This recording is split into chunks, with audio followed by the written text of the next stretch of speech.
ओम श्रीमन्नारायणाय नमः। नारायण नमस्कृत्य नर चैव नरोत्तमम् देवी सरस्वती व्याप्तम ततो जयमुदीरयेत्। श्री विष्णु पुराण प्रथम अंश 22वां अध्याय। विष्णु भगवान की विभूति और जगत की व्यवस्था का वर्णन। श्री प्राशर जी बोले, पूर्व काल में महर्षियों ने जब महाराज पृथु को राज्यपद पर अभिषिक्त किया तो लोक पितामह श्री ब्रह्मा जी ने भी क्रम से राज्यों का बंटवारा किया। एक, ब्रह्मा जी नक्षत्र, ग्रह, ब्राह्मण, संपूर्ण वनस्पति और यज्ञ तथा तप आदि के राज्य पर चंद्रमा को नियुक्त किया। 2, इसी प्रकार विश्रवा के पुत्र कुबेर जी को राजाओं का, वरुण को जलों का, विष्णु को आदित्यों का और अग्नि को वसुगुणों का अधिपति बनाया। 3, दक्ष को प्रजापतियों का, इंद्र को मरुदगण का तथा प्रहलाद जी को दैत्य और दानवों का आधिपत्य दिया। 4, पितृगण के राज्यपद पर धर्मराज यम को अभिषिक्त किया और संपूर्ण गजराजों का स्वामित्व ऐरावत को दिया। 5, गरुड़ को पक्षियों का, इंद्र को देवताओं का, उच्चे, श्रवा को घोड़ों का और वृषभ को गौओं का अधिपति बनाया। 6, प्रभु ब्रह्मा जी ने समस्त मृगों, वन्य पशुओं का राज्य सिंह को दिया और सर्पों का स्वामी शेषनाग को बनाया। 7, स्थावरों का स्वामी हिमालय को, मुनिजनों का कपिल देव जी को और नख तथा दाढ़ वाले मृगगण का राजा व्याघ्र, बाघ को बनाया। 8, तथा प्लक्ष पाकर को वनस्पतियों का राजा किया। इसी प्रकार ब्रह्मा जी ने और जातियों के प्राधान्य की भी व्यवस्था की। 9,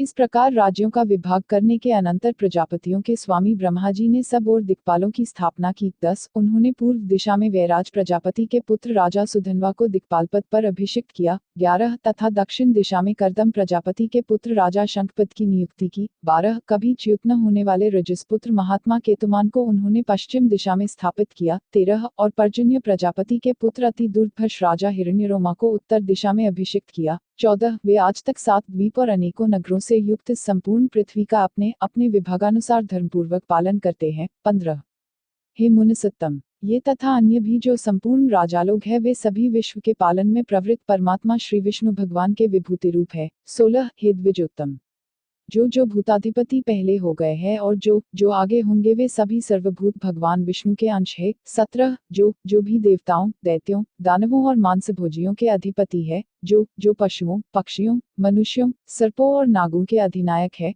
जो वृक्षों, पर्वतों और ग्रहों के स्वामी है, तथा और भी भूत, भविष्यत एवं वर्तमानकालीन जितने भूतेश्वर हैं वे सभी सर्वभूत भगवान विष्णु के अंश से उत्पन्न हुए हैं। 18, 20, हे महाप्राज्ञ, सृष्टि के पालन कार्य में प्रवृत्त सर्वेश्वर श्रीहरि को छोड़कर और किसी में भी पालन करने की शक्ति नहीं है। 21, रज और सत्वादि गुणों के आश्रय से वे सनातन प्रभु ही जगत की रचना के समय रचना करते हैं, स्थिति के समय पालन करते हैं और अंत समय में काल रूप से संहार करते हैं। 22, वे जनार्दन 4 विभाग से सृष्टि के और 4 विभाग से ही स्थिति के समय रहते हैं तथा 4 रूप धारण करके ही अंत में प्रलय करते हैं। 23, एक अंश से वे अव्यक्त स्वरूप ब्रह्मा होते हैं, दूसरे अंश से मरीचि आदि प्रजापति होते हैं, उनका तीसरा अंश काल है और चौथा संपूर्ण प्राणी। इस प्रकार वे रजोगुण विशिष्ट होकर 4 प्रकार से सृष्टि के समय स्थित होते हैं। 24-25, फिर वे पुरुषोत्तम सत्वगुण का आश्रय लेकर जगत की स्थिति करते हैं। उस समय वे एक अंश से विष्णु होकर पालन करते हैं, दूसरे अंश से मनु आदि होते हैं तथा तीसरे अंश से काल और चौथे से सर्वभूतों में स्थित होते हैं। 26-27, तथा अंतकाल में वे अजन्मा भगवान तमोगुण की वृत्ति का आश्रय ले एक अंश से रुद्र रूप, दूसरे भाग से अग्नि और अंतकादि रूप, तीसरे से काल रूप और चौथे से संपूर्ण भूत स्वरूप हो जाते हैं। 28-29, हे ब्रह्मन, विनाश करने के लिए उन महात्मा की यह 4 प्रकार की सार्वकालिक विभाग कल्पना कही जाती है। 30, ब्रह्मा, दक्ष आदि प्रजापतिगण, काल तथा समस्त प्राणी, ये श्रीहरि की विभूतियां जगत की सृष्टि की कारण है। 31, हे द्विज, विष्णु, मनु आदि, काल और समस्त भूतगण, ये जगत की स्थिति के कारण रूप भगवान विष्णु की विभूतियां हैं। 32, तथा रुद्र, काल, अंतकादि और सकल जीव, श्री जनार्दन की ये 4 विभूतियां प्रलय की कारण रूप है। 33, हे द्विज, जगत के आदि और मध्य में तथा प्रलय पर्यंत भी ब्रह्मा, मरीचि आदि तथा भिन्न भिन्न जीवों से ही सृष्टि हुआ करती है। 34, सृष्टि के आरंभ में पहले ब्रह्मा जी रचना करते हैं, फिर मरीचि आदि प्रजापतिगण और तदनंतर समस्त जीव क्षण क्षण में संतान उत्पन्न करते रहते हैं। 35, हे द्विज, काल के बिना ब्रह्मा, प्रजापति एवं अन्य समस्त प्राणी भी सृष्टि रचना नहीं कर सकते, अतः भगवान कालरूप विष्णु ही सर्वदा सृष्टि के कारण है। 36, हे मैत्रेय, इसी प्रकार जगत की स्थिति और प्रलय में भी उन देवदेव के 4 विभाग बताए जाते हैं। 37, हे द्विज, जिस किसी जीव द्वारा जो कुछ भी रचना की जाती है उस उत्पन्न हुए जीव की उत्पत्ति में सर्वथा श्रीहरि का शरीर ही कारण है। 38, हे मैत्रेय, इसी प्रकार जो कोई स्थावर जंगम भूतों में से किसी को नष्ट करता है, वह नाश करने वाला भी श्री जनार्दन का अंतकारक रौद्र रूप ही है। 39 इस प्रकार वे जनार्दन देव ही समस्त संसार के रचयिता, पालनकर्ता और संहारक है तथा वे ही स्वयं जगत रूप भी है। 40 जगत की उत्पत्ति, स्थिति और अंत के समय वे इसी प्रकार तीनों गुणों को प्रेरणा से प्रवृत्त होते हैं, तथापि उनका परमपद महान निर्गुण है। 41 परमात्मा का वह स्वरूप ज्ञान में व्यापक, स्वसंवेद्य, स्वयं प्रकाश और अनुपम है तथा वह भी 4 प्रकार का ही है। 42 श्री मैत्रेय जी बोले, हे मुने, आपने जो भगवान का परम पद कहा वह 4 प्रकार का कैसे है, यह आप मुझसे विधिपूर्वक कहिए। 43 श्री प्राशर जी बोले, हे मैत्रेय, सब वस्तुओं का जो कारण होता है वही उनका साधन भी होता है और जिस अपनी अभिमत वस्तु की सिद्धि की जाती है वही साध्य कहलाती है। 44 मुक्ति की इच्छा वाले योगीजनों के लिए प्राणायाम आदि साधन है और परब्रह्म ही साध्य है, जहाँ से फिर लौटना नहीं पड़ता। 45 हे मुने,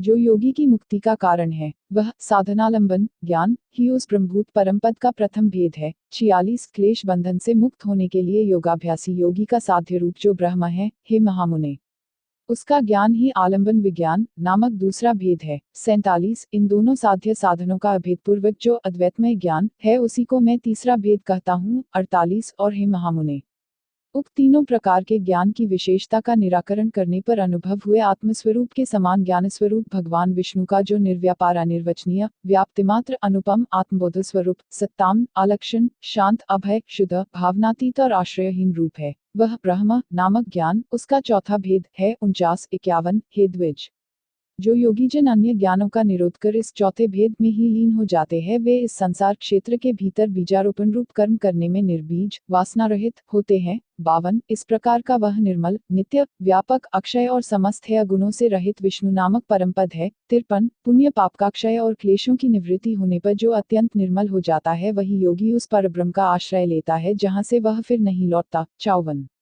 उस ब्रह्म के मूर्त और अमूर्त दो रूप है, जो क्षर और अक्षर रूप से समस्त प्राणियों से स्थित है। 55 अक्षर ही वह परब्रह्म है और क्षर संपूर्ण जगत है। जिस प्रकार एकदेशीय अग्नि का प्रकाश सर्वत्र फैला रहता है उसी प्रकार यह संपूर्ण जगत परब्रह्म की ही शक्ति है। 56 हे मैत्रेय, अग्नि की निकटता और दूरता के भेद से जिस प्रकार उसके प्रकाश में भी अधिकता और न्यूनता का भेद रहता है उसी प्रकार ब्रह्म की शक्ति में भी तारतम्य है। 57 हे ब्रह्मन, ब्रह्मा विष्णु और शिव ब्रह्म की प्रधान शक्तियां हैं, उनसे न्यून देवगण हैं तथा उनके अनंतर दक्ष आदि प्रजापतिगण हैं। 58 उनसे भी न्यून मनुष्य पशु पक्षी मृग और सरीसृप आदि है तथा उनसे भी अत्यंत न्यून वृक्ष गुल्म और लता आदि है। 59 अतः हे मुनिव, आविर्भाव उत्पन्न होना तिरोभाव छिपा जाना जन्म और नाश आदि विकल्पयुक्त भी यह संपूर्ण जगत वास्तव में नित्य और अक्षय ही है। 60 सर्वशक्ति में विष्णु ही ब्रह्म के पर स्वरूप तथा मूर्त रूप है जिनका योगीजन योगारंभ के पूर्व चिंतन करते हैं। 61 हे मुने,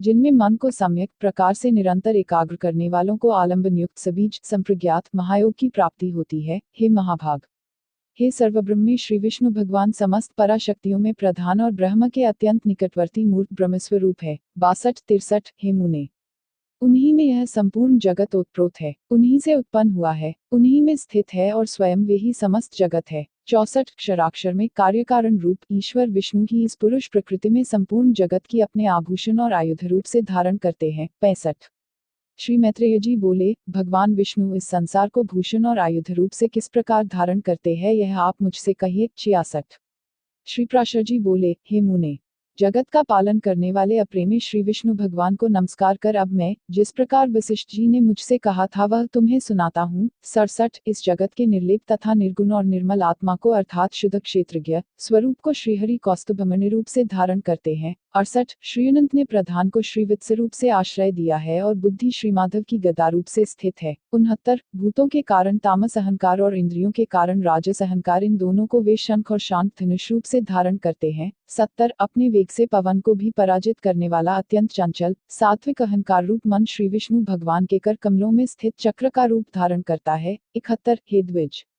भगवान गदाधर की जो मुक्ता माणिक्य मरकत इंद्रनील और हीरकमय पंचरूपा वैजंती माला है वह पंचतन मात्राओं और पंचभूतों का ही संघात है। 72 जो ज्ञान और कर्ममयी इंद्रियां हैं उन सबको श्री जनार्दन भगवान बाण रूप से धारण करते हैं। 73 भगवान अच्युत जो अत्यंत निर्मल खग धारण करते हैं वह विद्या में कोश से आच्छादित विद्या में ज्ञान ही है। 74 हे मैत्रेय, इस प्रकार पुरुष प्रधान बुद्धि, अहंकार, मन, पंचभूत, इंद्रियां तथा विद्या और अविद्या सभी श्री ऋषिकेश में आश्रित है। 75 श्रीहरि रूपहित होकर भी माया में रूप से प्राणियों के कल्याण के लिए इन सबको अस्त्र और भूषण रूप से धारण करते हैं। 76 इस प्रकार वे कमलनयन परमेश्वर स्विकार प्रधान निर्विकार पुरुष तथा संपूर्ण जगत को धारण करते हैं। 77 जो कुछ भी विद्या, अविद्या, सत असत तथा अव्यय रूप है, हे मैत्रेय, वह सब सर्वभूतेश्वर श्री मधुसूदन में ही स्थित है। 78 कला, काष्ठा, निमेष, दिन, ऋतु, अयन और वर्ष रूप से वे कालस्वरूप निष्पाप अव्यय श्रीहरि ही विराजमान है। 79 हे मुनिश्रेष्ठ,